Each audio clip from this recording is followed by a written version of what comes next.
Hi everybody, I hope everyone's doing okay. We're in week 3 of lockdown. I hope you're all keeping safe and staying home and doing all the work that everybody's set for you. So today I'm going to be talking to you about the history of photography, okay? So something that's quite important, something that you need to know just to see where it's come from and how much it's evolved over really the short period of time that cameras have been around. And then we're going to have a go at the end, trying making one of the cameras that I'm going to show you. All right, so we'll go through this. And obviously, looking forward to hearing from everybody. Looking forward to seeing your photographs. Okay, so the first version of cameras were made around 600 to 700 years ago, okay? They didn't make a physical photo like we think of today, like the little piece of paper with the image on. But what they did, it was the first type of technology that later on produced the camera as we know today. So it was called a camera obscura, literally a dark room. And if you see on the left-hand side, there's a very small hole in this box, and the light that is on the outside of the box where this gentleman's standing, the light is blocked by the man, and the light goes through the little hole and it hits the other side of the wall. So if you were inside of that box, you would be able to see the man upside down. So interestingly, that is actually how we human beings see items, okay? Because the light hits the hole, it doesn't bend, it just continues in the same path. So if you see where the light is going from his foot, it's going into the hole, it's continuing, and it hits the back of this dark room. And so the whole image is flipped upside down.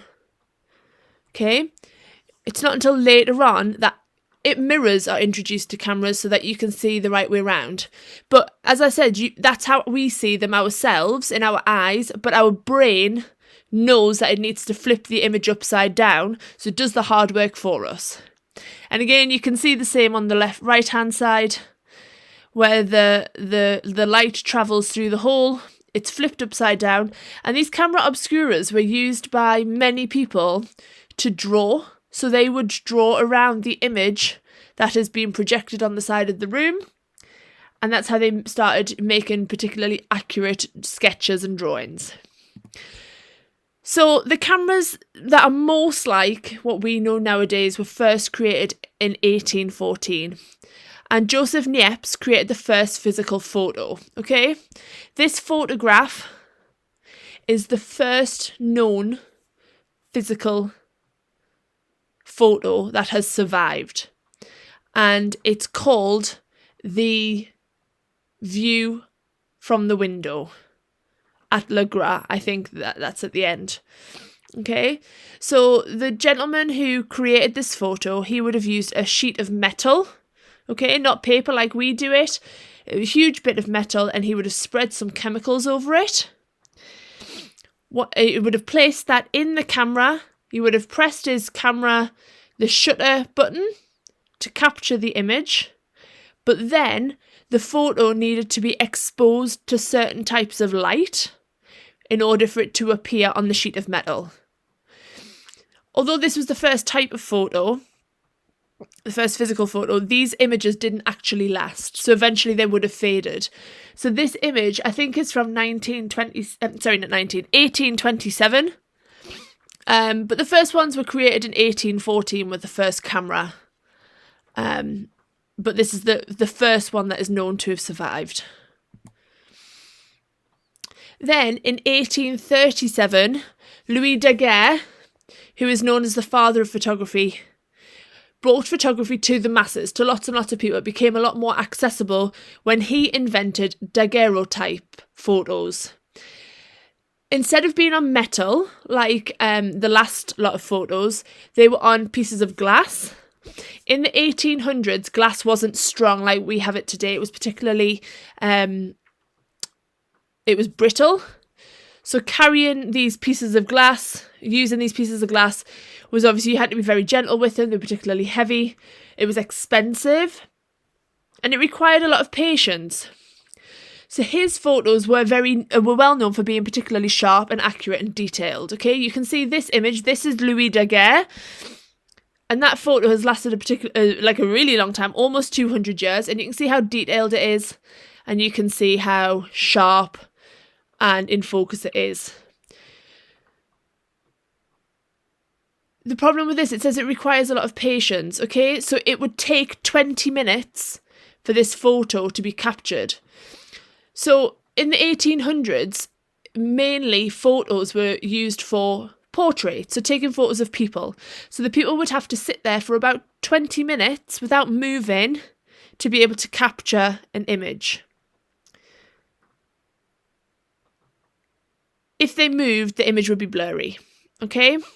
So as I say, it took 20 minutes. It was a long piece of work, but these are this is the first lot of photography where it was accessible to most people. Not most people, the rich, but not just scientists and not just artists.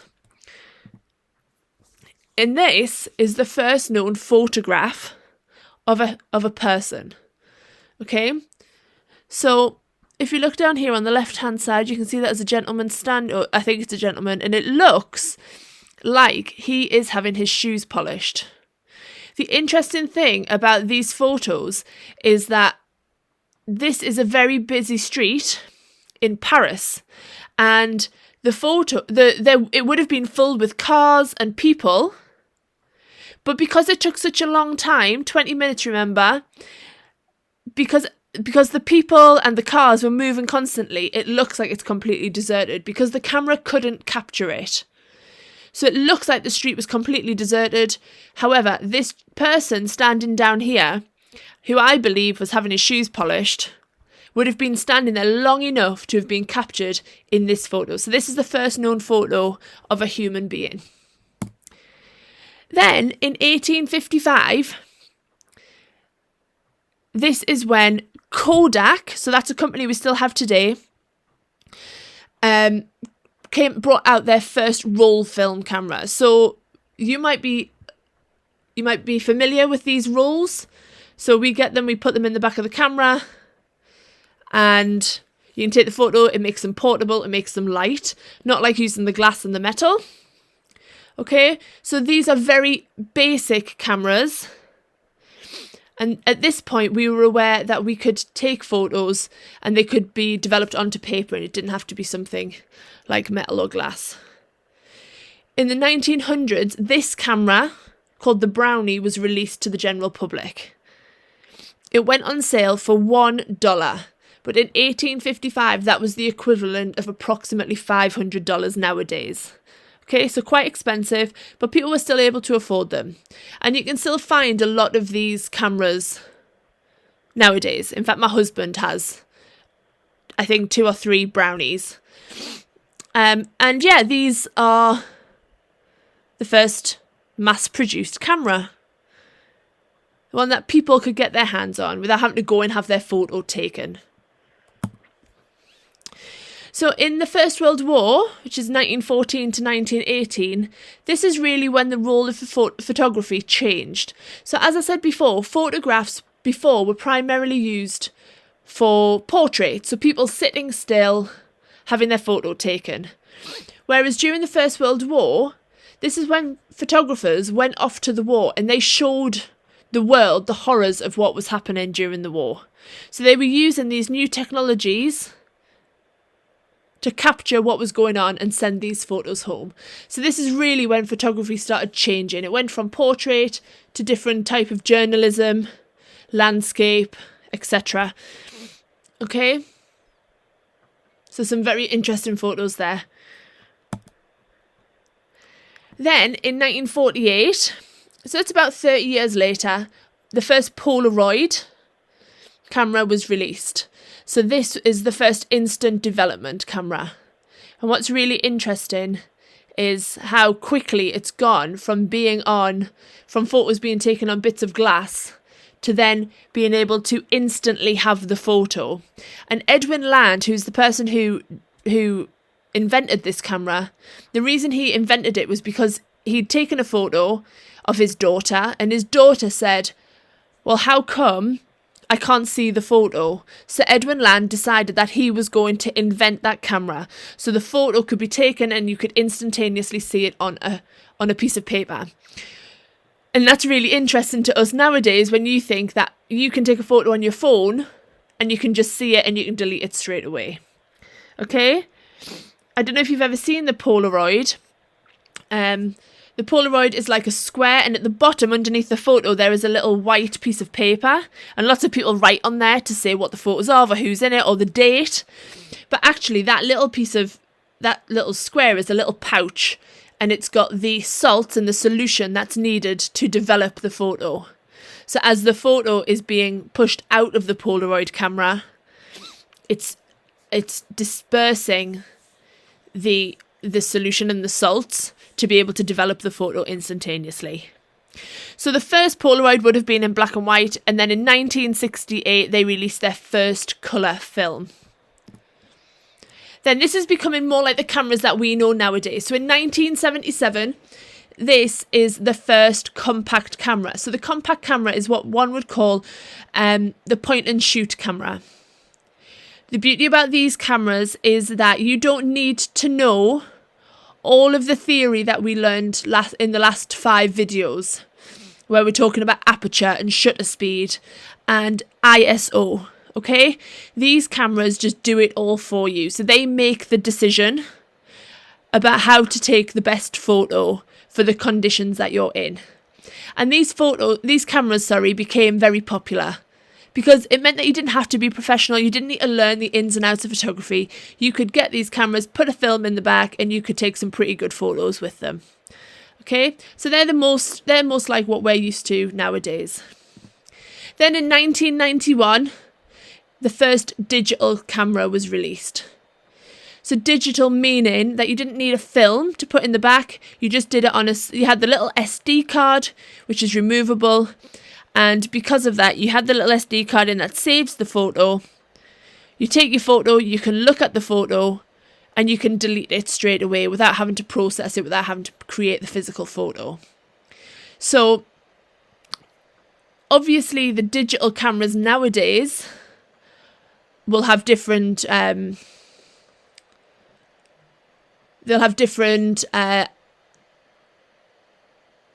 different modes. They'll have modernized, but obviously these are the kind of cameras that we're using today, which is 20 years later. They're very similar, maybe more streamlined.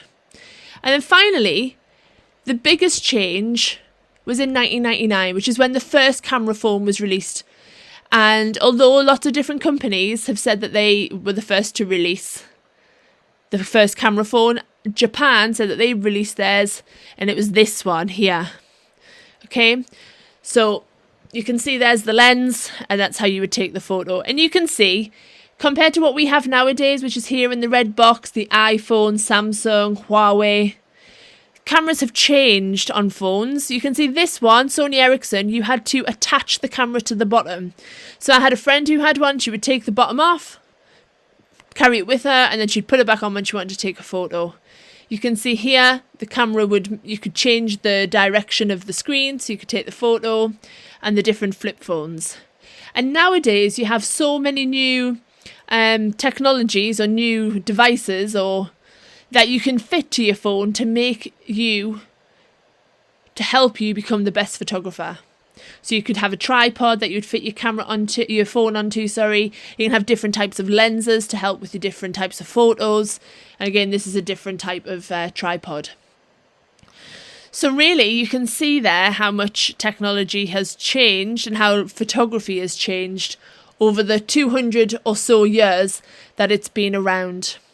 And it's quite spectacular, really. See how much it's changed. So, what do I want you to do? So I'd really like you to have a go at making a camera obscura. Okay? Sounds hard, but I made one today with some things that I found in my house. and I think you'd be able to do it as well. So I'm going to show you what my camera obscura, the image that I created, and then I'm going to show you how to do it. So you can see here this photo. If you look here on the right hand side, there's the hole. Okay, and this, the light is shining through, and you can see that there's the side of the house upside down. There's the windows, there's the garden hose, there's the drain pipe, there's another couple of windows. Okay, there's the garden. So in order to do that, what I did was I got a box. It doesn't have to be as big as that. I put a hole in the side of the box. Try and make the hole not too small but not too big. You need to be able to let enough light in. And try and make it so it's not too raggedy, otherwise the light won't shine through as easily. Then I got a piece of paper which I attached to this tray.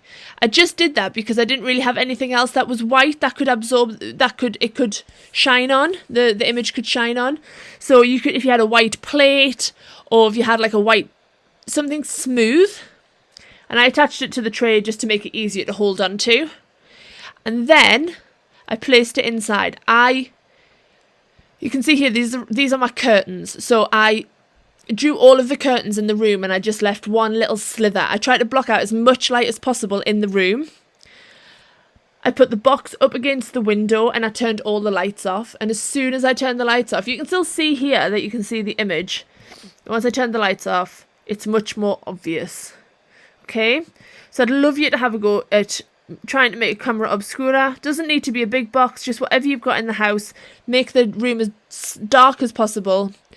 Make a hole in your box and then use something white so the image can be reflected onto it. Okay? I'm really looking forward to hearing from you. If you've got any questions, let me know. Just let me know how you get on with it. I'd love to see what you get up to. Take care, everybody. Bye.